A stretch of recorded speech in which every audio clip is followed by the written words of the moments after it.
Baik, assalamualaikum warahmatullahi wabarakatuh. Perkenalkan kami dari kelompok 4 yang hari ini akan mempresentasikan materi motor diesel terkait supercharger, turbocharger, dan common rail. Bisa di-next terlebih dahulu. Oke, perkenalkan ini adalah anggota-anggota dulu kita. Ada saya, Asama Fatoni satu. Saya bisa berusaha absen 6. Itu Martin. Saya Menanggapi bisa putra absen 13. Saya Roza, saya 14. Saya Nurul Yakin absen 17. Oke, kita langsung saja mulai presentasinya. Sebelum ke komentar kita alangkah baiknya kita perkenalkan dulu, yaitu force induction atau induksi udara paksa, ada supercharger dan turbocharger. Silakan yang pertama di supercharger siapa dulu? Oke, yang pertama itu ada sejarah singkat dari supercharger. Oke. Pertama kali itu dikembangkan pada tahun 1860 oleh dua bersaudara, Tommy dan Francis Marion Roots. Nah, mereka ini mematenkan desain kompresor udara Roots supercharger yang awalnya digunakan untuk meniupkan udara ke gas furnace dalam industri. Lalu pada tahun 1885 yang bernama Gottlieb Daimler atau Mercedes-Benz menerima paten dari Jerman untuk menerapkan supercharger pada mesin pembakaran dalam. Selanjutnya pada tahun 1920-an mobil Mercedes-Benz ini tipe 500K atau 500.000 diperkenalkan sebagai mobil pertama yang menggunakan supercharger. Lalu pada era awal supercharger ini banyak diaplikasikan pada kendaraan balap dan motor performa tinggi. Lalu seiring perkembangan teknologi, supercharger ini menjadi salah satu sistem induksi paksa yang banyak diaplikasikan di berbagai jenis kendaraan untuk meningkatkan tenaga mesin secara signifikan. Nah, selanjutnya ada pengertian dari supercharger. Supercharger yaitu alat kompresor udara yang digunakan untuk meningkatkan tekanan udara untuk masuk ke mesin pembakaran dalam. Nah, ini selanjutnya itu ada jenis-jenis supercharger ya, guys ya. Yang pertama itu ada intake set atau triple Rhodes 60 Harris. Terus yang kedua ada Wilson twin screw supercharger, yang ketiga ada centrifugal supercharger.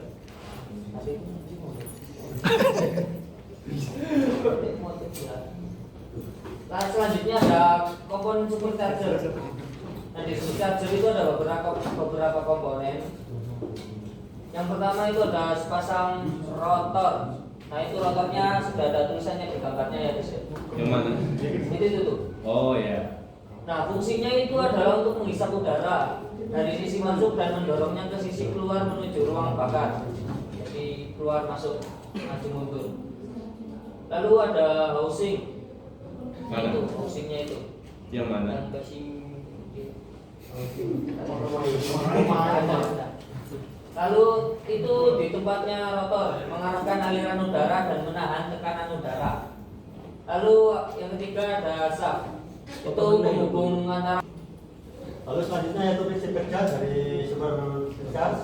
Yang pertama yaitu saat mesin hidup, crankshaft berputar dan memutar main puli yang terhubung dengan belt dan drive puli. Lalu selanjutnya putaran ini akan diteruskan menuju rotor dan rotor akan berputar.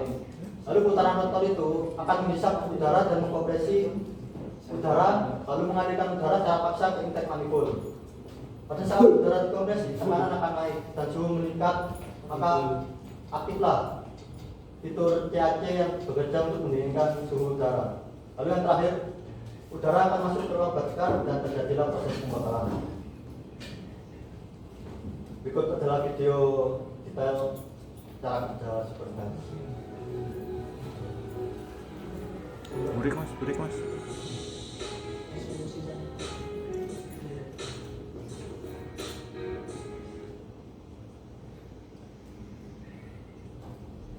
Mengolah lebih banyak bahan bakar dengan lebih efisien, dan tentunya hal tersebut memberikan power yang lebih besar dibandingkan dengan mesin standar yang tidak menggunakan sistem force induction.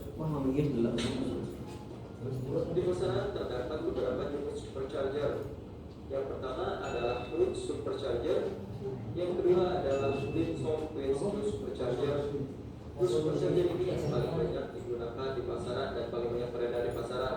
Sebelum datang dengan menghubungkan puli pada crankshaft secara langsung, maka putaran tersebut dapat disalurkan menuju drive puli yang berada di bagian unit supercharger melalui sebuah belt yang disebut serpentine belt. Lalu selanjutnya adalah gejala kerusakan. Yang pertama, penurunan tenaga mesin. Gejalanya yaitu mesin terasa lemah dan akselerasi tidak responsif. Penyebabnya yaitu sabuk penggerak longgar atau putus, lalu supercharge selip atau tidak berputar secara normal, lalu kebocoran pada intake manifold, yang terakhir puli atau bearing rusak. Lalu untuk diagnosisnya yaitu periksa kondisi sabuk supercharge, lalu putar puli supercharge secara manual, harus lancar, tidak boleh seret. Lalu gunakan boot grips untuk memastikan tekanan. Lalu yang terakhir smoke test untuk periksa kebocoran. Lalu yang kedua, bunyi berisik atau mendengung dari mesin. Gejalanya yaitu suara berdecit, mendesing atau logam bergesekan saat radian naik. Penyebabnya yaitu bearing aus, oli pelumas yang kurang, gesekan antara impeller dan housing. Lalu yang terakhir, kerusakan internal disk drive. Lalu diagnosisnya menggunakan stetoskop mekanik untuk mendengarkan suara abnormal. Lalu putar puli supercharge secara manual dan dengarkan bunyi kasarnya. Lalu periksa level dan kondisi pelumas. Yang terakhir, cek puli dan bearing terhadap goyangan dan kausan. Atau AFRD. Lalu scan sensor MAF atau MAP. Yang terakhir, uji kerja bypass valve. Yang kelima, overheating atau suhu intake tinggi. Gejalanya yaitu mesin cepat panas dan sering kenopin.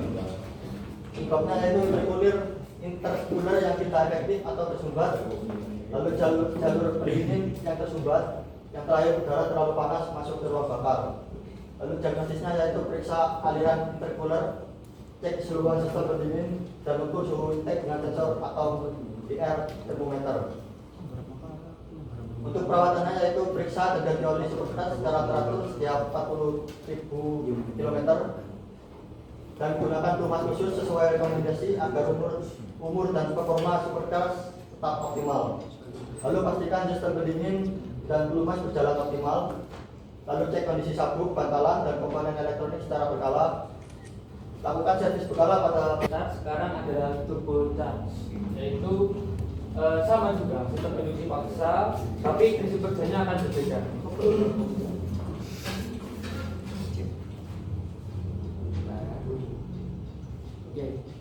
Yang pertama sejarah singkatnya. Nah, pertama kali itu terjadi ditemukan oleh insinyur Swiss Alfred Pucci yang mematentkan konsepnya turbo charge pada tahun 1925. Jadi secara urutannya supercharge itu ditemukan terlebih dahulu, habis itu baru turbo charge. Nah, pada awalnya turbo charge ini digunakan pada mesin diesel berukuran besar seperti pada kapal-kapal dan lokomotif. Nah, pada tahun 1920-an. Nah, terus perkembangannya sangat pesat ketika meledaknya Perang Dunia Kedua, di mana turbo charge ini digunakan pada pesawat tempur untuk mengatasi kurangnya kadar oksigen pada ketinggian.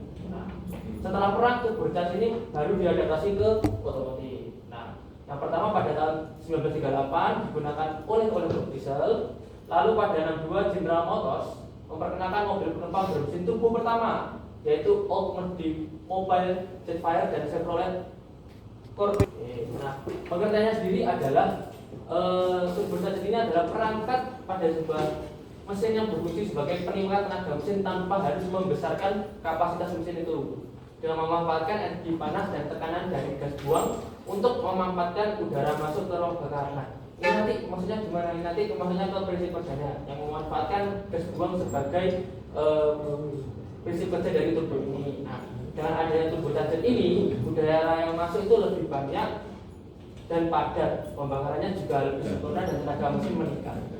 Next. Oke, untuk komponennya bisa dilihat di sini. Yang pertama pasti adanya turbine wheel yang digerakkan oleh gas buang untuk memutar shaft pada turbo, di mana shaft ini akan terhubung dengan kompresor wheel, yang dimana fungsinya kompresor seperti namanya untuk menghisap dan memampatkan udara masuk ke ruang bakar.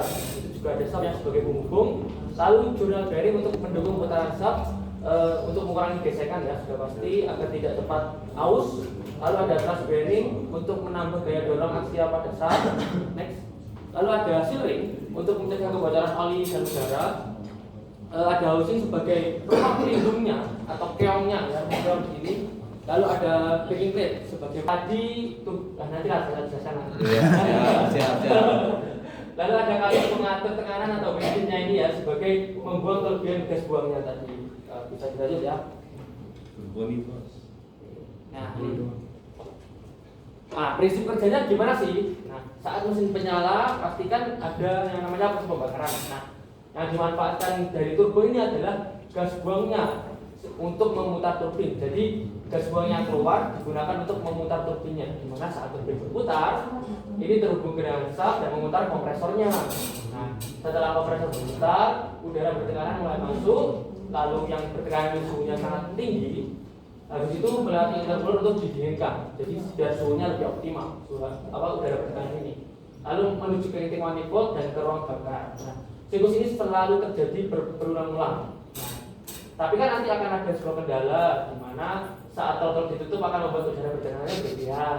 Nah, maka blow off inilah yang akan membuang kelebihan tekanan udara tersebut. Nah, lalu saat gas buangnya terlalu tinggi untuk memutar turbin, jadi turbinnya berputar terlalu cepat, maka wastegate ini dibuka untuk menyalurkan gas buang langsung ke exhaust biar tidak melalui turbonya.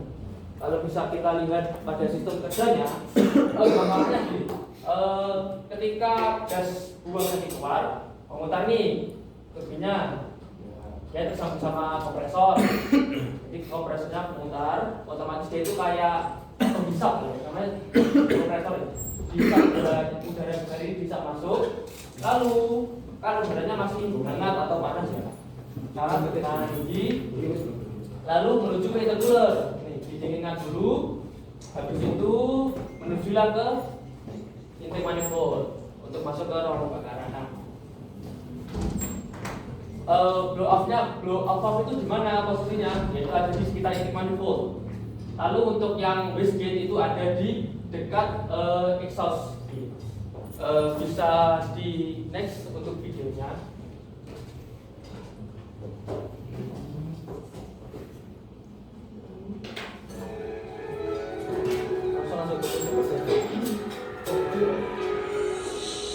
Kenapa paling jelas dan paling enak saat kita menjelaskan apa sih gunanya dari turbocharger ini. Nah, bisa dilihat titik-titik yang warnanya biru ini adalah udara segar dengan suhu yang rendah atau bisa dikatakan suhu yang dingin. Lalu yang merah ini adalah suhu yang panas. Nah, yang pertama kalian bisa lihat di sini ada turbo ya, di sini ya. Sebelah sini ada turbo yang dimana ketika gas buang ini dikeluarkan akan memutar si turbonya tadi, memutar kompresor dan menghirup udara segar dari luar untuk dikompresi.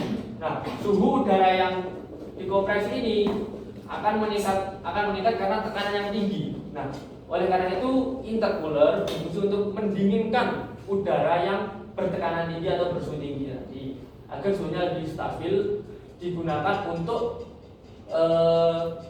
pembakaran. Nah, otomatis ketika kita menginjak pedal gas, otomatis proses pembakaran terjadi lebih cepat karena udara yang masuk juga lebih banyak. Nah, itu akan memutar si turbin ini sangat cepat juga. Istilahnya semakin kita injak pedal gas, semakin cepat pula turbin ini berputar. Tapi turbin ini juga punya batasan saja ke jenis-jenis turbocharger tadi ya. Nah, di sini ada beberapa jenis. Yang pertama adalah single turbo, turbocharger konvensional dengan satu turbin dan satu kompresor. Ini adalah yang paling sering digunakan di mesin-mesin yang sebenarnya cuma sedikit. Jadi ya fungsinya sama berarti untuk meningkatkan daya. Lalu yang berikutnya ada twin turbo, bisa menyesuaikan putaran dari ketika kita menginjak pedal gas.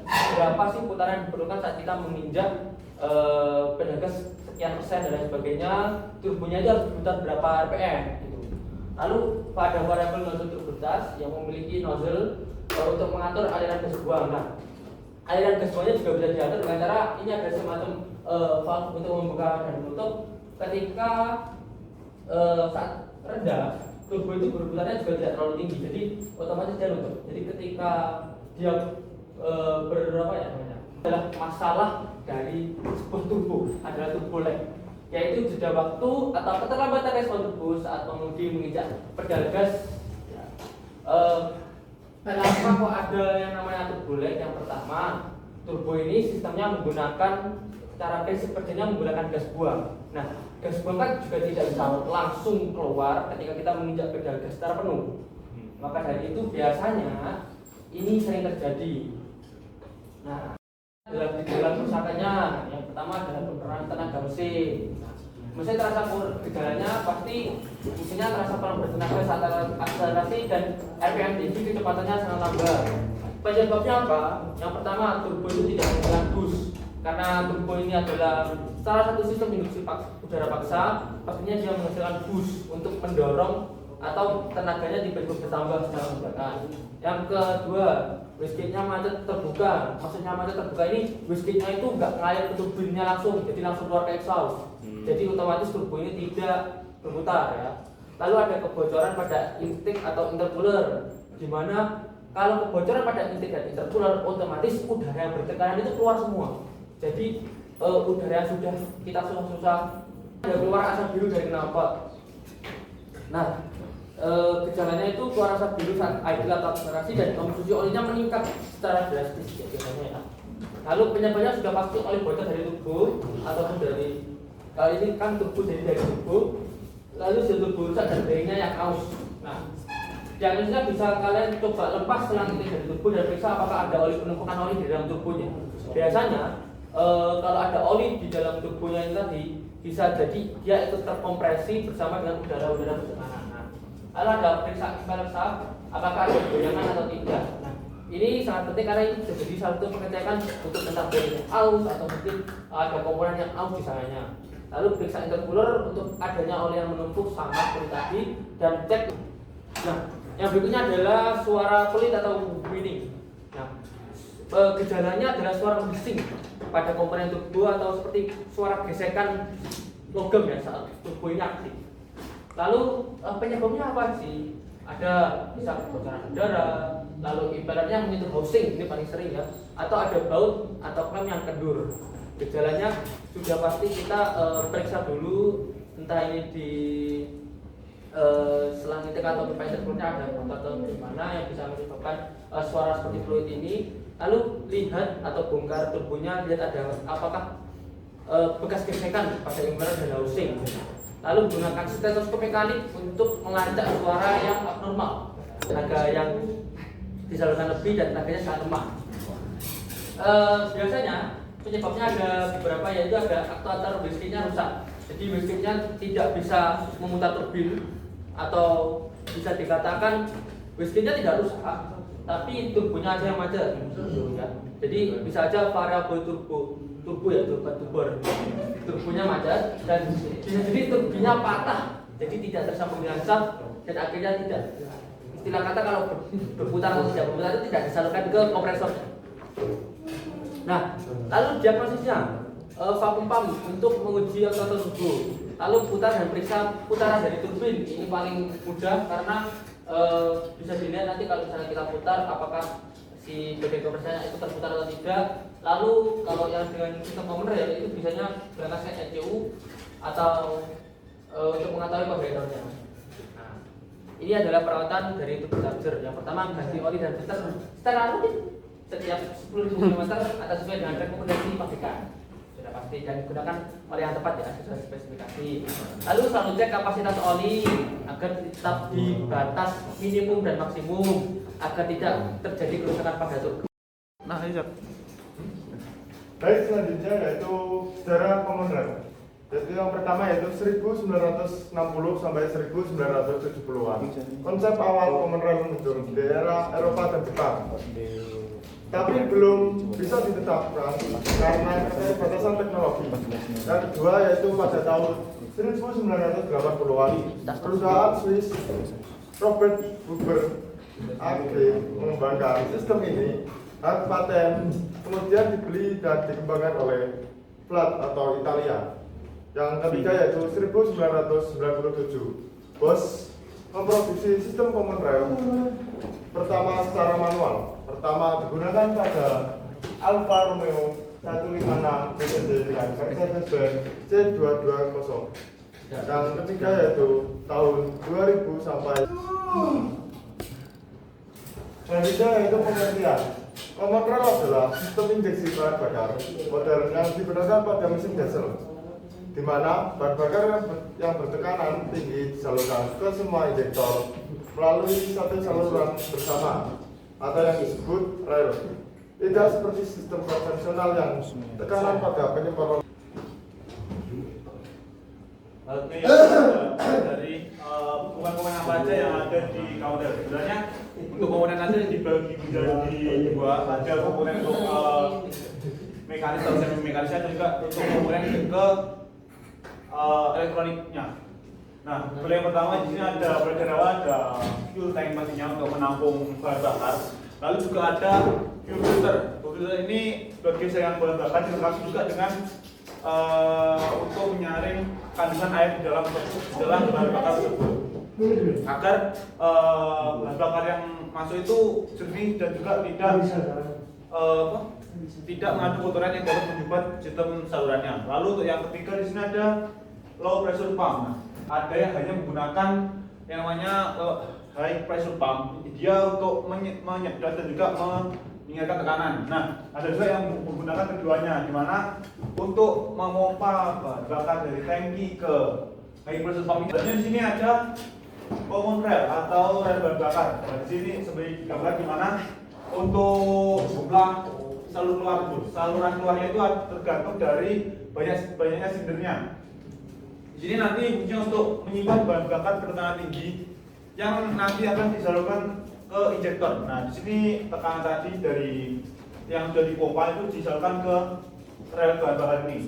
Selanjutnya ada ECU. Nah, ECU sini untuk sistem komponen ini sebenarnya juga menggunakan ECU ya, di konversi elektronik, sehingga ECU nanti digunakan untuk mengatur waktu, tekanan dan juga jumlah bahan bakar yang disemprotkan oleh injektor berdasarkan data dari sensor. Ini ada fuel cooler. Nah, kan dari jika tekanan lebih dan juga tidak disemprotkan ke ruang bakar itu kan ada namanya solar yang bahan bakar atau bahan bakar yang kembali ke tangki. Nah, karena tekanan saat tinggi tadi pasti bahan bakar ini suhunya lebih meningkat, sehingga diperlukan fuel cooler ini untuk menurunkan suhu bahan bakar sebelum dikembalikan ke tangki. Karena pressure limiter. Nah, pressure limiter ini kartu pengaman, tapi ini yang mekanis ya. Jadi pressure limiter ini masih mekanis, belum dikerjakan oleh ECU pada sistem komponen. Yang fungsinya untuk melindungi sistem dari tekanan bahan bakar yang berlebih. Nanti kartu ini akan membuka secara otomatis jika tekanan dalam komponen itu melebihi dari batas aman, sehingga kelebihan bahan bakar dapat dikembalikan kembali ke reservoir lain dan juga ke tangki. Dan nah, fungsinya ini, kan tadi kan ada komponen kan dikerjakan oleh elektronik, jadi di sini juga nanti ada sensor, ECU dan aktuator. Nah, sensor pertama ini ada sensor tekanan rel atau rel pressure sensor. Nah, sensor ini berfungsi untuk mengukur tekanan bahan bakar di dalam kamen rel atau di dalam relnya tadi untuk mengirimkan datanya ke ECU. Nah, sensor ini biasanya berupa sensor piezoelektrik atau strap gauge. Saat bahan bakar ini selanjutnya ada sensor-sensor lainnya, di mana kita ini sudah mempelajari di mata kuliah sensor dan aktuator, di mana yang pertama ada sensor posisi gas pedal untuk mengecek seberapa besar pengemudi itu menginjak gas. Yang kedua ada CKP, pressure position sensor. Yang ketiga ada CFP. Yang keempat ada ECT. Di sini ada ECU dan EDU. ECU sendiri ini dia otak utama, di mana dia mempunyai peran untuk mengatur tekanan common rail, mengatur volume dan timing injeksi, sehingga nanti sistem ini akan bekerja secara maksimal di dalam prosesnya. Di situ ada EDU. EDU ini dia itu meneruskan sinyal injeksi yang dikirimkan dari ECU ke injektor. Jadi dia itu dari kan ECU itu mengirimkan tegangan sebesar 12 volt mengirim sinyal ke ECU. Ini. Jadi dari ECU mengirimkan sinyal ke ECU. ECU ini nanti yang akan meneruskan sinyal itu di mana tegangan 12 volt yang didapatkan dari aki nanti dari baterai itu dikonversi menjadi tegangan 150 volt DC, yaitu untuk mengoperasikan injektor di komponennya. Jadi dia yang meningkatkan tegangannya untuk mengoperasikan dari injektor.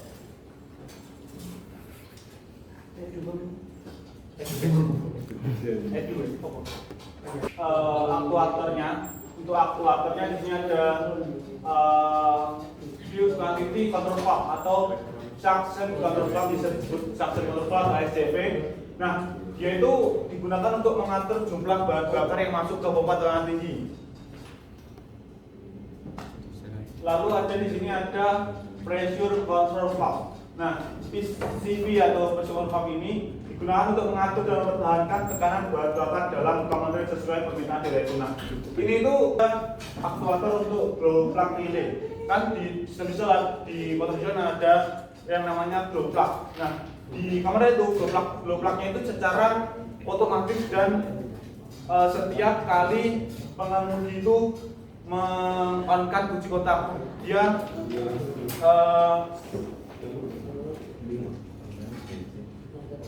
saat itu mesin akan dihidupkan, bukan waktu on gitu. Jadi dia itu untuk mengendalikan pemanas awal atau glow plug pada mesin diesel agar mesin itu bisa menyala saat kondisinya dingin. Nah, cara kerja kamera itu dibagi menjadi 3 skema. Yang pertama ada skema low pressure, skema high pressure, dan juga ECU with sensor, di mana sistem low pressure ini dari bahan bakar ini dialirkan dari tangki bahan bakar menuju ke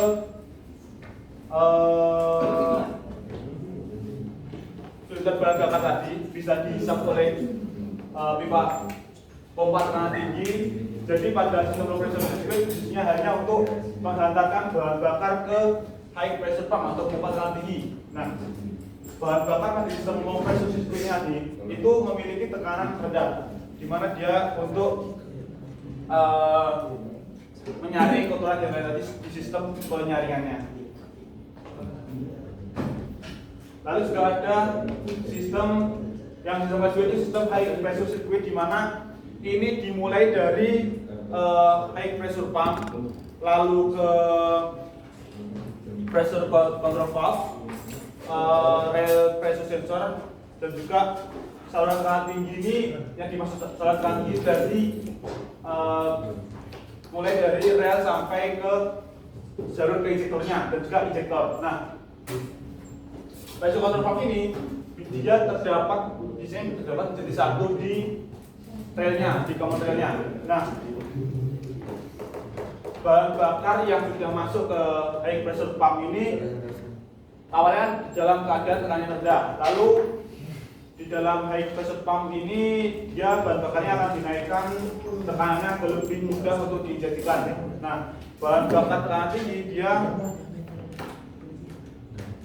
dialirkan ke pipa rel yang sebelumnya melewati pressure control valve untuk menyesuaikan tekanan dalam rel, dan juga berdasarkan informasi dari ECU. Sebenarnya bahan bakar bertekanan tinggi, yaitu sekitar 1050 sampai 1800 bahan bakar lebih, itu disimpan terlebih dahulu di rel atau relnya tadi, bahan bakar, untuk nanti diinjeksikan sesuai dengan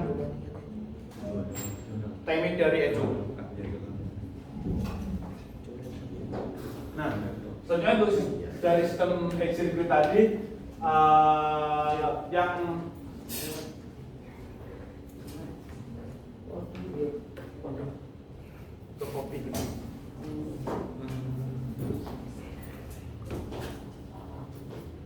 lalu ada untuk sistem ketiga ini ECU dan sensor. Nah, selain skema low dan high pressure circuit tadi, di dalam kemarin juga terdapat skema ECU dan sensor-sensornya. Nah, ECU sendiri berfungsi untuk mengontrol dan memonitor injeksi secara menyeluruh, sedangkan sensor nanti berfungsi untuk membaca data yang diukur dari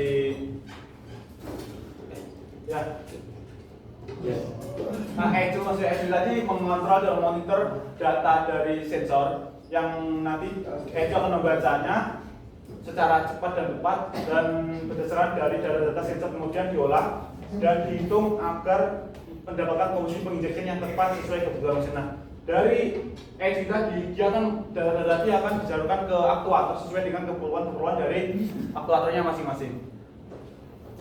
Nah, di sini ada penjelasan pertama ini mengenai awalnya dari common rail atau sensor-sensor ini belum masuk ke cara kerja, tapi hanya untuk sensor dan juga sebagainya.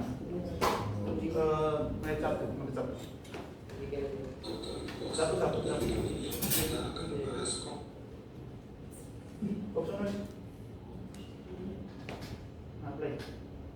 Nah, ada sensor, ECU dan aktuator. Oke, sensor itu tadi membaca data. Sensor.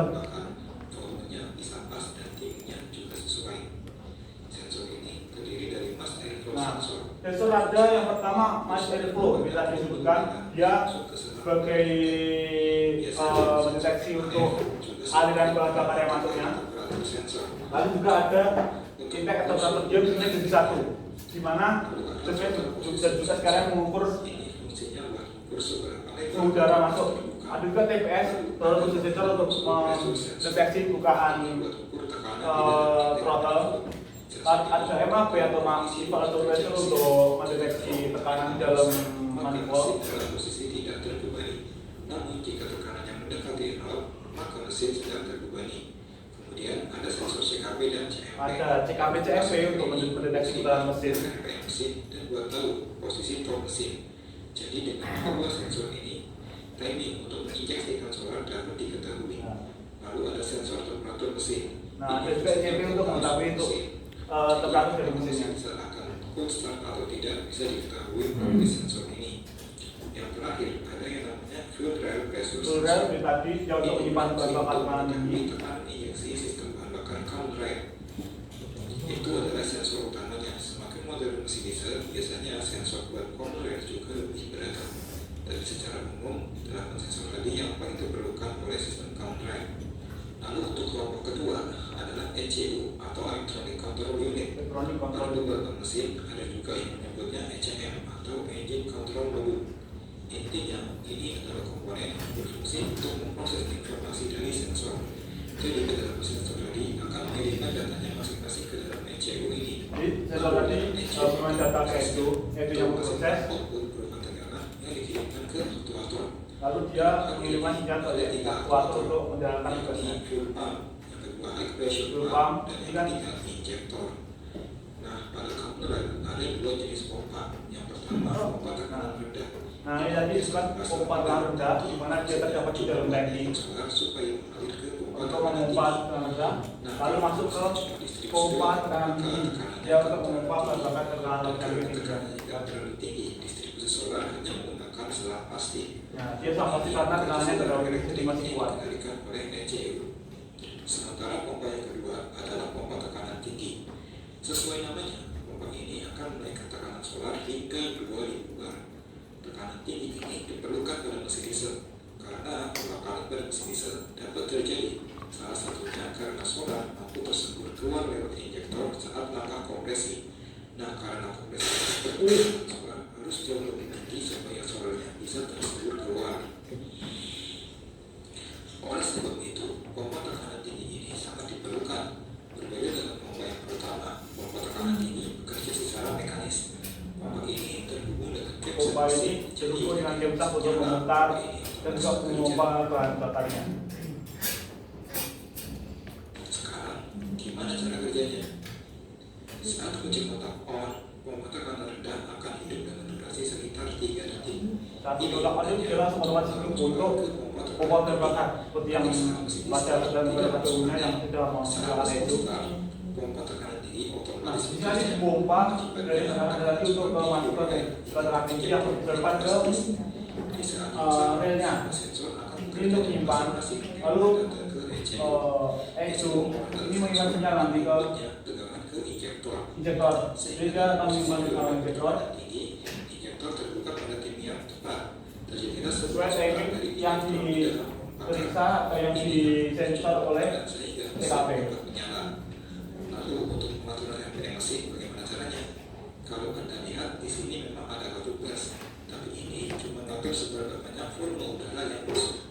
Sementara untuk volume solarnya harus dilakukan dari sistem counter itu sendiri. Jadi ada dua hal yang saling bersinergi. Pertama, durasi injektor. Semakin lama durasinya, semakin banyak pula volume solar yang diinjeksikan. Kedua, besar tekanan fuel rate. Semakin tinggi tekanan fuel rate, volume saluran solar juga akan semakin banyak. Kedua faktor ini yang mengatur banyak sedikitnya volume solar yang diinjeksikan. Tapi masalahnya, tekanan fuel rate itu berubah sesuai RPMC. Oleh sebab itu, ada. Nah itu tadi ya, untuk besarnya udara masuk itu diperiksa atau dideteksi oleh sensor CKP, sensor TPS sesuai dengan tujuan throttle. Dia udara masuk dan juga mengirim sinyal ke ECU untuk menyesuaikan berapa banyak bahan bakar yang diinjeksikan. Nah, bahan bakar yang diinjeksikan tadi itu tergantung pada tekanan yang ada di kamera diperiksa yang dideteksi oleh rel pressure sensor, dan nanti dia untuk mengontrol namanya injektor biar waktu dicetak itu sesuai dengan bahan bakar yang keluar, sesuai dengan yang diinginkan, dengan sesuai dengan yang diinginkan dan efisien dengan udara yang masuknya. Software ini jadi akan membaca tekanan solar secara Ini ada sensor full pressure sensor tadi. solar yang diinjeksikan tidak kurang dan tidak lebih. Terakhir ada satu aktuator tambahan lagi, yakni pressure valve control. Nah, ini pressure valve Apa fungsinya? pressure control valve yang untuk mengendalikan tekanan di dalamnya. Ketika deselerasi, RPM mesin cenderung masih tinggi, tapi kebutuhan solar sedikit, otomatis Jadi itu di deselerasi ya. Di sini itu pada bagian deselerasi di mana deselerasi kan dia kebutuhan bahan bakarnya sedikit, tapi kecepatan ini masih besar, masih tinggi kecepatan dari jadi kayak dia mengembalikan bahan bakar yang dari deselerasi agar udara bahan bakar masuk itu tidak terlalu banyak. Terbuka, sehingga tekanan di dalam fuel rate bisa turun menyesuaikan kebutuhan. Lalu siapa yang mengontrol katup ini? Jelas SCU. Jadi, Nah, kontrol satu tadi di mana sesuai dengan pendeteksian dari rel pressure sensor, dia mengasihkan kayak itu dan untuk mengendalikan pressure control valve-nya. awal dari counter ini ada di ECU sebagai otak dari sistem counter. ECU sistem counter itu dengan efisien lebih. Nah, di sini yang lebih jelas untuk saluran skemanya di mana mulai dari fuel tank untuk menampung bahan bakar dia masuk ke fuel filter. Di sini juga ada water sensor misalnya untuk menyaring bahan bakar dan juga air biar air itu juga ikut masuk ke sini. Terus juga ada surface di sini untuk mesinnya untuk deteksi ini apa kandungan air di dalam water silinder ini. Jadi kalau dia sudah kotor ataupun kandungan air sudah banyak, dia akan menentukan sistem warning light. Lalu dari sini, dari sini dia dihisap. Kalau di video tadi kan dia dipompa oleh pompa tangan rendah, tapi dia di sini kalau dia dihisap oleh pompa tangan tinggi. Dia masuk ke pompa tangan tinggi. Untuk cara kerja pompa tangan tinggi sudah dijelaskan oleh bapak sebelumnya. Di situ dipompa sudah tinggi, lalu dia masuk ke tekanan tinggi ini masuk ke common rail. Di common rail dia menyimpan tekanan tinggi tadi, dan juga di sini juga ada namanya fuel pressure sensor dia untuk mendeteksi tekanan bahan bakar di dalamnya, dan juga pressure limiter dia untuk membuka katup jika tekanan tadi sudah melebihi batasnya. Dan juga di sini bekerja secara mekanik, jadi dia dikembalikan ke tank. Nah, ini penginjeksian ada begitu ada 4 silinder ya. Begitu ke satu di sini, dia di sini masuk juga ke saluran tenaga tinggi di sini dan juga ke injektoran. Dia bahan bakar itu sudah masuk sini tapi dia tidak bisa buka karena belum dapat sinyal dari ECU. Masih tersimpan di sini. Nah, ini sinyal itu dari crankshaft dia untuk mendeteksi putaran mesin. Di sinyal ini untuk posisi upper sengkol dan value sinyal ini dari bukaan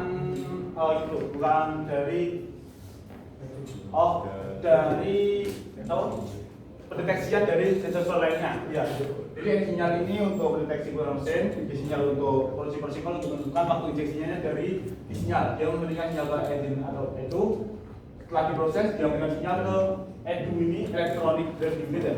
Dia masuk ke menerima sinyal ke injektor. Jadi saat injektor ini bersinyal, dia langsung menginjeksikan, dia langsung menarik bumbu galonnya dan juga ini nanti terinjeksi dan juga terjadi pembakaran sesuai dengan contoh dari ECU.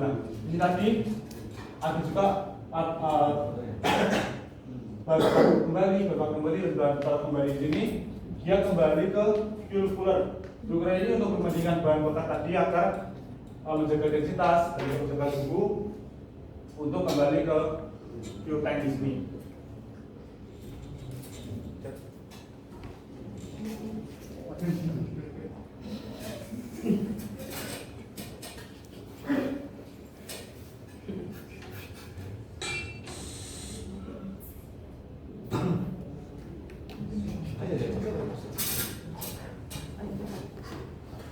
Gimana cara kerja injektor dari kamera ini bekerja?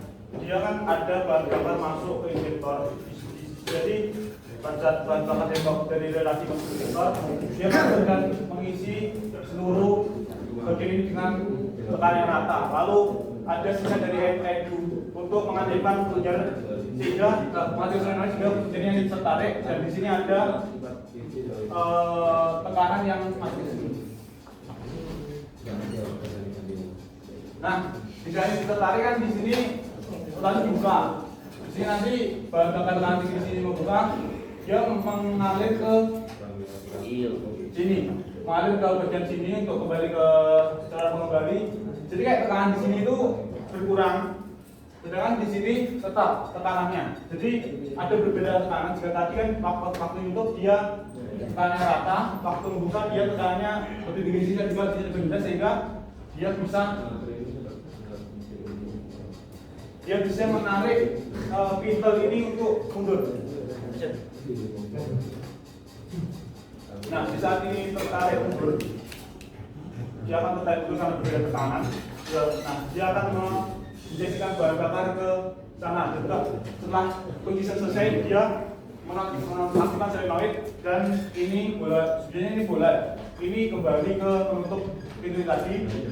Dan jadi kan dia kan rata lagi tekanannya, jadi dia kembali karena ada spring di sini. Jadi dia dikembalikan spring, dia kembali ke penutup. Nah, ada juga failure point atau kesalahan. Yang pertama, dia ada ininya terkorosi atau bolanya terkorosi sehingga injektor itu tidak maksimal untuk kerjanya. Dia terkorosi dan juga akan bocor kembali ke bahannya, akan bocor kembali ke pipa kembali. Ada juga yang nozzle erosi, dia akan banyak bocor ke ruang bakar sehingga menimbulkan asap hitam atau asap biru tadi. Nah, dia juga dia dari solenoidnya putus sehingga menyebabkan misfire untuk periodenya. Dan juga satu lagi ada kotoran yang mengisi saluran bahan bakar sehingga membuat dia itu untuk kerjanya juga terdapat juga. Kan untuk cara kerjanya kita tujuan untuk dari Selanjutnya yaitu kelebihan. Yang pertama yaitu efisiensi bahan bakar lebih baik. Injeksi yang presisi membuat pembakaran lebih sempurna sehingga konsumsi solar lebih irit. Yang kedua, emisi lebih rendah, mampu memenuhi standar emisi Euro 4 dan 5 hingga 6 karena kontrol injeksi yang akurat. Yang ketiga yaitu tenaga. Untuk kekurangan mineral yang pertama yaitu biaya produksi dan perawatan lebih tinggi. Komponen seperti injektor, sensor, dan pompa bertekanan tinggi cukup mahal. Yang kedua, sensitif terhadap kualitas solar, kotoran atau air pada solar bisa masuk injektor atau pompa. Selanjutnya kendala common rail. Yang pertama, sistem common rail sangat sensitif terhadap kualitas solar. Solar yang kotor, tercampur air atau oplosan dapat menyebabkan mesin susah hidup, injektor tersumbat, dan kerusakan pompa. Selanjutnya, penggunaan bahan bakar berkualitas rendah atau perawatan yang kurang baik menyebabkan timbulnya deposit. Zero bakar turbo IGF dan DPF yang berujung pada gejala seperti asap berlebih, idle kasar, konsumsi oli meningkat, dan kerusakan turbo. Selanjutnya perawatan pada sistem common rail. Yang pertama, baterai pre-filter setiap 40.000 km atau 24 bulan, main filter setiap 20 km atau 12 bulan, dan additional filter setiap 10.000 km atau 6 bulan. Buang air pada filter saat penggantian. Selanjutnya yaitu perbaikan. Karena sistem dikontrol itu diagnosis kerusakan harus menggunakan alat scan untuk membaca error code dan parameter sistem. Sekian presentasi dari kelompok kami. Saya berikutnya. Baik, itu ada presentasi dari kami. Jika ada yang ditanyakan terkait super charger, turbo charger, dan sistem common rail, silakan menurunkan angkat tangan terlebih dahulu dong. Jangan usah kesusu. Kita bagi dulu biar merata ya. Dari sisi ini terlebih dahulu. Oh, begitu kan? Ya. Ya, belum Tanya. Ayo.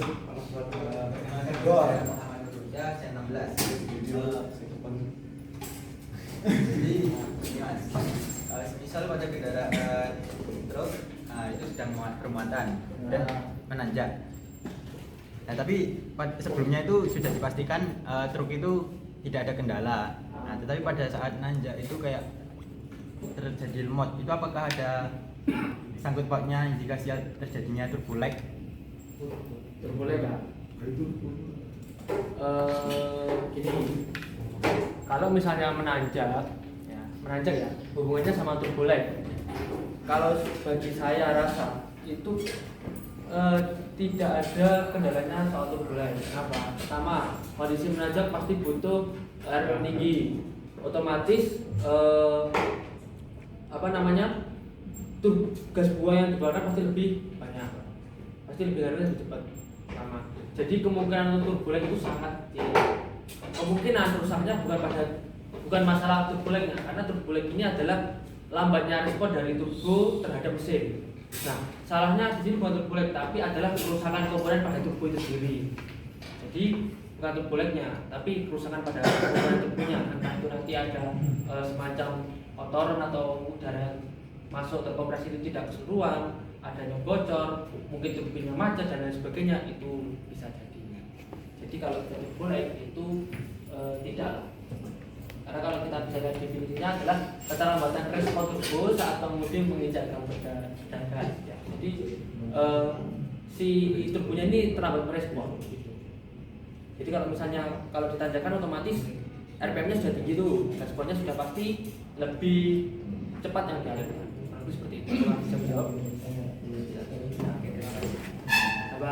Atas kesempatannya, perkenalkan nama saya Ihsan Ali Rahman, nomor absen 12. Izin bertanya pada kelompok 4 antara turbocharger dengan supercharger jika digunakan pada mobil balap itu lebih bagus yang mana dan alasannya kenapa? Oke, pertanyaannya bagus. Bagus mana antara supercharger sama turbocharger waktu Mobil balap ya. Mobil ya. Ya. Mobil balap ini depends ya Mas ya. Kalau misalnya kalau dalam dunia balap itu ada yang namanya regulasi. Nah, Ya. regulasi ini biasanya mengatur keseluruhan. Depends dari mana regulasinya itu memperbolehkan atau tidak. Kalau dari saya sendiri itu sudah pasti turbocharger. Kenapa? Pertama, saat balapan pasti kita nginjak pedal penuh. Ya kan? Otomatis gas buang juga akan cepat. Nah, dan turbo ini prinsip kerjanya menggunakan gas buang. Jadi istilah kata dia itu tidak membebani mesin secara tidak langsung. Berbeda sama supercharger yang dia itu berputar membutuhkan putaran dari mesin yang disalurkan ke superchargernya. Jadi kurang lebih seperti itu. Tapi jadi bagi saya itu turbo itu lebih apa ya? Lebih bagus digunakan pada mobil balap ya terutama. Ya. Kurang lebih seperti itu. Dan tapi juga sindrom menambahkan jadi balapan ada beberapa juga ada yang balap sirkuit dan balap drag. Tapi untuk balap drag itu lebih mengutamakan supercharge karena supercharge itu lebih kuat di responnya. Responnya itu bisa kalau turbo kan tadi masih ada satu lag yang mengganggu respon. Jadi kalau supercharge itu bisa instan. Kalau mau balap drag mobil itu biasanya menggunakan supercharge karena tidak ada lag karena tidak langsung dari mesin. Lalu cocok untuk karakteristik throttle yang presisi dan cepat. Jadi cocok untuk itu. Lalu juga lebih sederhana dalam instalasi sederhana. Lebih sederhana dalam instalasi dibanding turbo kan ya harus sistemnya itu. Kurang lebih seperti itu yang kita Ya. Sudah menjawab, terima kasih atas jawabannya. Nama saya Zaki Imal Bayaki, nomor 98. Saya ingin bertanya untuk apakah penggunaan bahan bakar biodiesel itu pengaruh ke turbocharger atau superchargernya? Biodiesel pengaruh ke supercharger atau superchargernya. Oke, yang pertama sampai harus tahu Mas, ini force induction alias aliran udara paksa. Jadi sistem ini itu mengalirkan udara secara paksa atau memanfaatkan udara. Jadi bahan bakar yang bisa dikatakan apa ya namanya, kayak biodiesel dan jenisnya, itu nanti pengaruhnya ke pembakarannya. Ini kalau secara sistematis lah ya. Terus berpengaruh atau tidaknya, kalau menurut saya ini berpengaruh ke turbonya. Karena apa? Bahan bakar ini kan tadi karena turbo kan pakai yang namanya gas buang. Nah, gas buang ini kalau beberapa bahan bakar itu kan ada kayak residunya gitu kan. Nah, otomatis kalau semisal tidak, kan ini bahan bakar langsung ke turbin tuh, itu bisa jadi ada penumpukan karbon dari karbon. Ya, nah, itu kan. Jadi ini bisa mempengaruhi ke turbonya. Tapi kalau untuk supercharge tidak, karena dia langsung dari putaran mesin. Jadi kurang lebih seperti itulah. Berarti kesimpulannya kalau misal biodiesel untuk yang super itu masih aman. Nah, kalau Bisa super dibilang aman lah ya.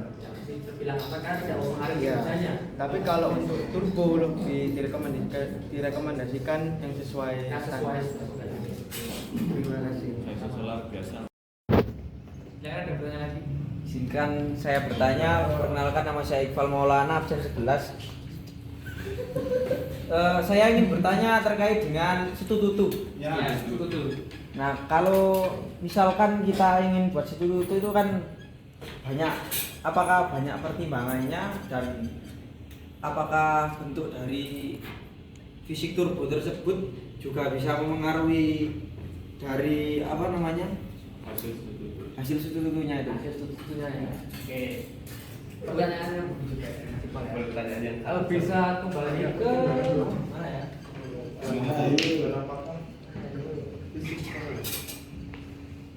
Nah, ini blow up valve. Jadi kan saya tadi sudah menjelaskan bahwa asal bunyi dari turbo itu kan dari yang namanya blow up valve ini tadi ya. Nah, suara ini bisa muncul karena pertama maksud cedek karena blow up valve ini mengeluarkan udara bertekanan yang bertekanan yang berlebih ya. Jadi mau kita gunakan ukuran turbo, yang pasti ukuran turbo itu tetap disesuaikan sama kondisi fisik mesinnya, entah itu kapasitas dan lain sebagainya. Jadi harus benar-benar sesuai. Nah, kalau untuk mempengaruhi apa sih suaranya, nah itu kalau dari saya sendiri itu tidak terlalu berpengaruh ya. Kalau untuk ukuran dan sebagainya, kenapa? Apa namanya? Prinsipnya sama, karena apa? Udara itu dikompresi kan, ditekan terus kan istilahnya. Jadi kalau dia kelebihan otomatis dia itu dikeluarkan dengan semisalnya blow off valve-nya itu juga masih sama, tapi yang dikeluarkan berbeda, otomatis suaranya nanti bisa dirasakan lebih lama atau tidak. Jadi kalau semisal kapasitas dari mesinnya kecil kan otomatis juga tekanan udara yang dikompresikan kan juga kecil. Jadi kalau kapasitas itu apa juga mempengaruhi apa pada blow off valve-nya itu? Ya sudah pasti ya. Cuma kembali lagi lah. Tadi udara yang terkompresi itu seberapa besar sih tekanannya kan kalau bisa dilihat kan mirip-mirip, tapi ya nggak bisa dimiripkan juga antara yang mesin besar dan mesin kecil gitu. Jadi pasti ada pembedaannya. Kalau bisa jawab. Oke, terima kasih. Mas Bendala. Apakah ada yang bertanya lagi? Monggo Mas Farhan. Terima kasih kesempatannya atas kelompok 4. Perkenalkan, nama saya Farhan Rizky Alaksa, absen 9. Saya izin bertanya mengenai kendaraan yang belum terpasang turbo maupun supercharger. Biasanya kan pada kendaraan murah kan, maksudnya yang tidak di atas 500 juta. Namun juga ada sih yang di bawah itu memakai turbo. Nah, misal ada kendaraan dari pabrikannya itu belum disertai turbo maupun supercharger, apakah bisa dipasang kedua jenis atau salah satu jenisnya, serta pertimbangannya itu apa saja ketika mau dipasang turbocharger maupun supercharger? Oke. Terima kasih. Ini kan saya menjawab. Bisa dipasang. Kalau mau tanya penyebabnya, aku sih jelasnya apa kalian yang jelasnya? Kalau dari aku pasti banyak ada pertimbangannya ya. Jadi apa ya? Pertimbangannya banyak. Yang pertama, kita lihat dulu kapasitas mesin dari yang mau kita pasang, baik dari turbocer apa supercharger. Yang kedua, selain lihat kapasitas, kita lihat dulu bentuk mesinnya secara keseluruhan. Apakah ini lebih cocok dipasang turbo atau cocok dipasang supercharger?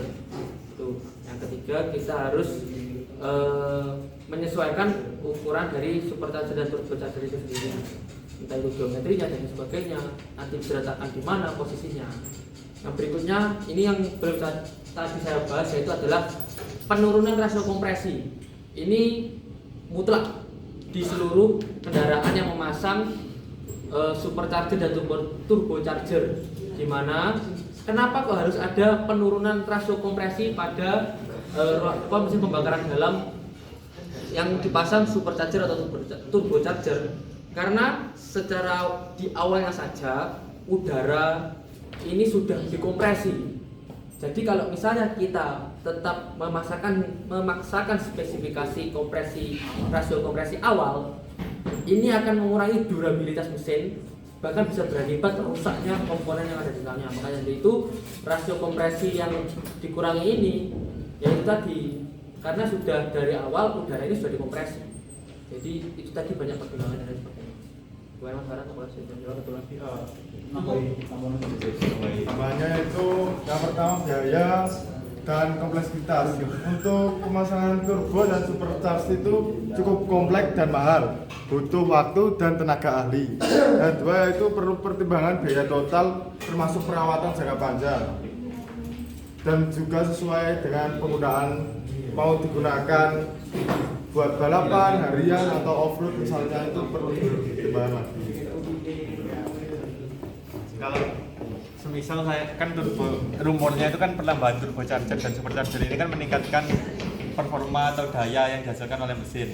Kalau semisal saya ingin meningkatkan dayanya, namun bahan bakar yang digunakan itu lebih nggak boros juga gitu. Itu mending pakai turbocharger atau pakai supercharger?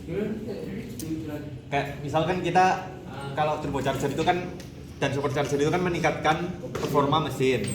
Nah, kalau misal saya itu pingin pakai, cuman nggak pingin bahan bakar yang boros gitu loh.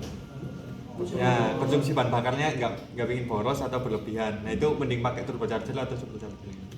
Nah, kalau pengen nggak boros tapi tenaganya meningkat ya, mending pakai listrik sih mas. Karena lebih boros kan. Karena apa? Otomatis gini. Kalau kita pakai supercharger atau turbocharger, otomatis rasio udara dan bahan bakarnya kan harus diseimbangkan lagi nih. Nah, karena udara yang dipaksa masuk lebih banyak, otomatis bahan bakar yang dimasukkan itu juga lebih banyak. Jadi nggak bisa tuh yang namanya, wah aku pakai turbocharger biar irit, bisa. Dan satu lagi, kan kompresi meningkat, otomatis kompresi masuk dari turbo meningkat, otomatis waktu dikompresi mesin juga dia akan meningkat daripada standarnya. Dia juga tidak bisa menggunakan yang namanya bahan bakar yang dengan angka setan buruk, sehingga juga dia harus menggunakan setan yang lebih baik, yang cocok dengan kompresinya dan juga dengan biaya yang lebih tinggi. Jadi kalau mau yang nyari yang hemat, bahan bakar ya bisa listrik aja mas. lebih pakai ke ini sih, direct injection. Sama aja. Kan nggak boros kalau pakai turbo. Kan ini pakai turbo tadi penggantinya. Oh iya bisa jadi. Kalau hybrid kan dia itu harus ada beberapa hal yang diperhatikan. Mulai yang pertama itu kalau awalnya itu pemasangan untuk manifoldnya. Kan tahu kalau mesin turbo manifoldnya itu pasti bengkak-bengkak gitu. Untuk meratakan panjang jalur udara dari turbo ke mesinnya. Jadi nggak bisa pakai yang lurus atau yang empat jadi gini itu nggak bisa. Dia harus ganti dulu ke sesuaikan dengan itunya tadi apa? Tekanannya, panjang jalurnya. Lalu turbonya juga harus disesuaikan dengan spesifikasi yang cocok. Jangan sampai mesin kecil turbonya besar. Apalagi mesin besar turbonya satu. Itu turbo satu kecil itu nggak bisa. Jadi kalau kecil bisa dua pasang twin turbo dan lain. Tapi kalau besar itu bisa memasang turbo yang besar. Lalu juga pastikan juga ada sistem pendingin seperti intercooler tadi untuk memastikan udaranya tadi. Lalu pasang juga komponen-komponen lain dari yang tadi, yang dari turbo dan juga yang pasti kalau menggunakan ECU harus ada yang namanya reset ECU, remap ECU atau piggyback. Nah itu. Sudah cukup? Cukup, terima kasih. Selanjutnya ada yang tanyakan? Perkenalkan, nama saya Janina Vitasari, nomor absen 7. Kalau misalkan mesin yang menggunakan twin charging atau turbo yang plus supercharger, nah itu gimana cara ngaturnya supaya nggak ada penurunan tekanan, terus yang kedua nggak ada jeda torsinya, dan yang ketiga ECU-nya itu tidak menimbulkan kebingungan, kayak ECU-nya itu nggak bingung buat mengatur bahan bakar dan waktu pengapiannya. Gimana? bisa diulang. Kalau misalkan mesin yang menggunakan double itu, yang twin charging itu yang double antara supercharging sama supercharger sama turbo charger. Tapi itu satu jenis kan? Turbo aja. Enggak, yang gabung, yang twin, ya. Jadi pakainya super sama turbo. Iya. Super sama turbo. Iya. Yang borosannya ready lah nih. Twin. Ya, lanjut. Twin. Twin turbo. Heeh. Twin turbo atau dua turbo dan satu mesin. Twin turbo yang twin turbo berarti dua turbo. Yang ini. Bukan super dan turbo tapi turbo dan turbo. Oh iya. Satu mesin dua turbo. Maaf ya. Ya. Nah, Oh iya, maaf keliru. soalnya nggak bisa Nah dibuat itu gabungan. gimana cara ngaturnya biar nggak ada penurunan tekanannya, terus mengatur jeda torsinya gimana, terus ngatur ECU-nya itu biar nggak bingung gitu buat mengatur pengapian sama bahan bakarnya. Ya, terima kasih. Maji. Oke, saya akan menjawab pertanyaan Mbak Dea. Nah, agar tidak adanya penurunan performa atau tenaga dan pengapiannya itu perlu pengaturan timing dari pengapian atau ignition timing. Nah, kan karena tekanan bus dari twin turbo itu bisa berbeda-beda tergantung RPM-nya. Nah, untuk timing pengapiannya itu harus disesuaikan dengan dinamisnya atau diameter dari twin turbonya itu agar pembakarannya itu tetap optimal. Lalu ada juga manajemen tekanan pada turbo chargernya. Nah, pastikan kedua turbo chargernya itu bekerja secara bersamaan atau bisa bekerjanya itu harus selalu bersama dan optimal lah. Nah, jika tidak seimbang itu bisa terjadi tekanan berlebih atau kurang yang bikin tenaganya itu menjadi turun. Izin menambahkan juga supaya itu tidak bingung memang butuh perencanaan matang baik dari sisi mekanikal maupun elektronik. Ada dua konfigurasi utama dalam twin turbo. Yang pertama yaitu paralel twin turbo. Kedua turbo bekerja sama, biasanya digunakan di mesin V6 dan V8, satu turbo per bang silinder.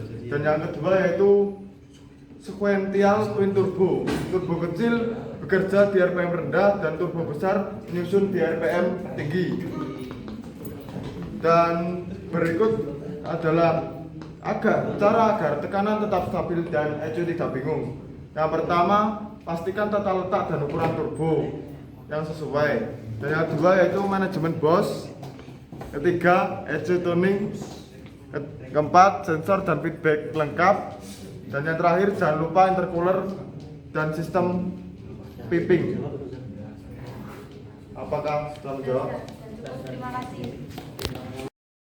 Oke, jadi perkenalkan nama saya Setio Cahyo Mujianto, nomor absen 20. Jadi pertanyaan saya itu di turbo itu kan ada turbo lag yang berarti mempengaruhi kerjanya turbo itu terpengaruh dengan RPM-nya. Nah, kenapa lokomotif, terus bulldozer dan kendaraan-kendaraan tambang HD alat-alat berat itu memakai turbo enggak supercharger yang kerjanya itu mungkin di RPM yang lebih rendah daripada mobil-mobil biasa gitu. Terima kasih. Kan gini Mas ya, kan kendaraan berat itu bukan karena dia nggak cepat, tapi dia RPM-nya dikit enggak, tapi kan dia pasti yang dibutuhin tenaganya. Tenaga itu pasti ada di dalam sistemnya, ada di gigi yang dia RPM tinggi tapi jadi rendah, tapi dengan perbandingan gigi yang untuk diutamakan untuk menghasilkan torsinya. Jadi walaupun waktu itu dia itu walaupun kayak kelihatan kecepatan yang enggak kencang, terus tapi tinggi ini yang mempengaruhi gas buang untuk menggerakkan turbo, sehingga walaupun enggak kelihatan enggak kencang tapi dia turbo itu aktif karena gas buangnya itu sudah bekerja dalam RPM tinggi. Jadi sebenarnya walaupun RPM-nya cuma 1800 tapi keluarnya gas buangnya itu kenceng ya. Keluarnya gas buang yang memutar turbonya. Ya,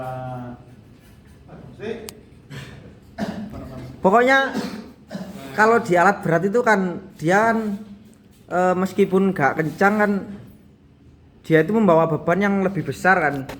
Nah, intinya kalau pakai supercharge itu kan bisa menambah beban pada mesin kan. Oh, ya.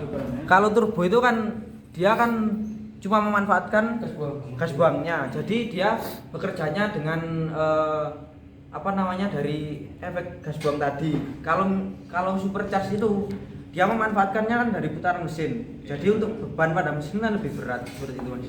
Itu tambahan dari saya. Ya, sama nih, tambahan sedikit dari saya. Ya. Kalau dari menilik dari sejarahnya, bisa dikatakan turbo ini kan hadir ataunya itu di daerah Eropa, daerah tinggi lah, dimana di daerah-daerah sana itu biasanya entah itu ada proyek dan sebagainya, kondisi oksigen di sana itu tinggi.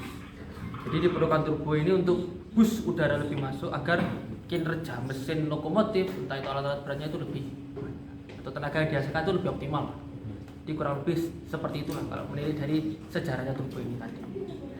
Jadi lebih efektif pakai turbo ya walaupun di alat-alat berat. Oke, makasih.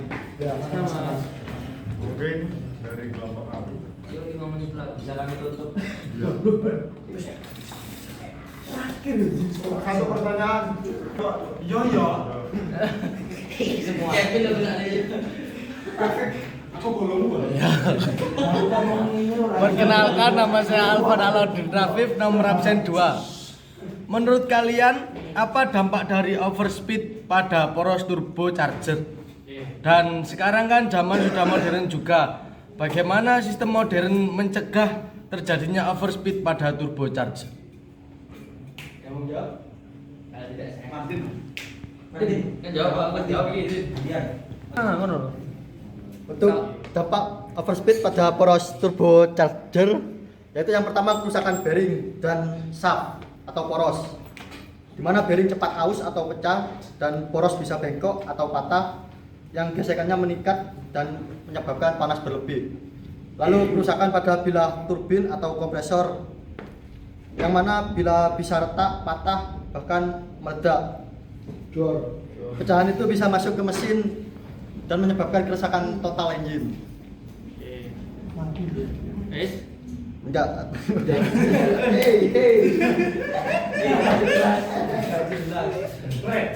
Saja mas. Yang ketiga yaitu peningkatan suhu dan overheating.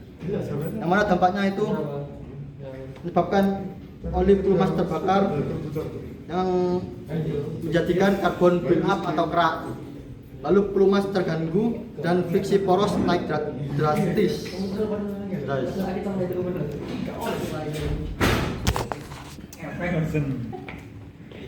Baik, selanjutnya untuk mencegah overspeed pada turbocharger yang pertama yaitu atur Bosch dan wastegate. Yang kedua yaitu pasang blow off valve BOV atau bypass valve. Yang ketiga yaitu sensor RPM turbo atau turbo speed sensor. Yang keempat, ukuran turbo dan piping yang sesuai. Dan yang kelima yaitu map limit ECU dan tuning.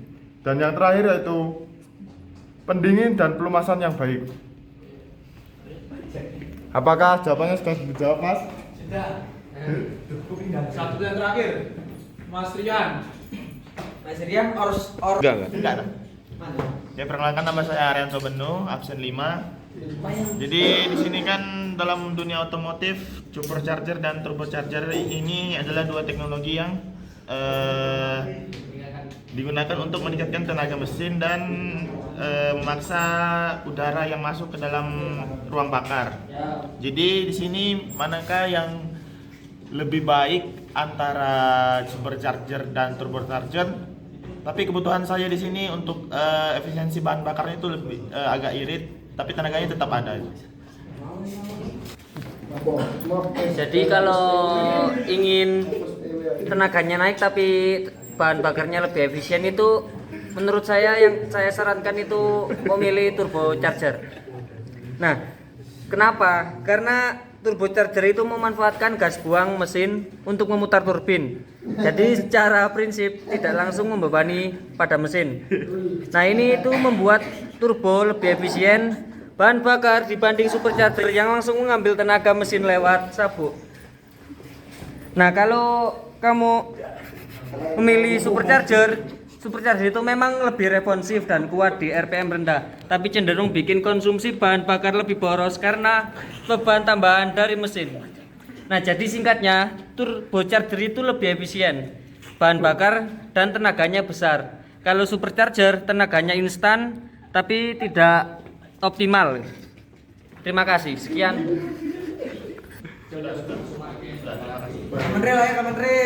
Terima kasih atas perhatiannya semuanya. Materi presentasi hari ini saya cukupkan. Apabila ada kurang lebihnya mohon maaf. Saya akhiri. Wassalamualaikum warahmatullahi wabarakatuh. Waalaikumsalam warahmatullahi wabarakatuh.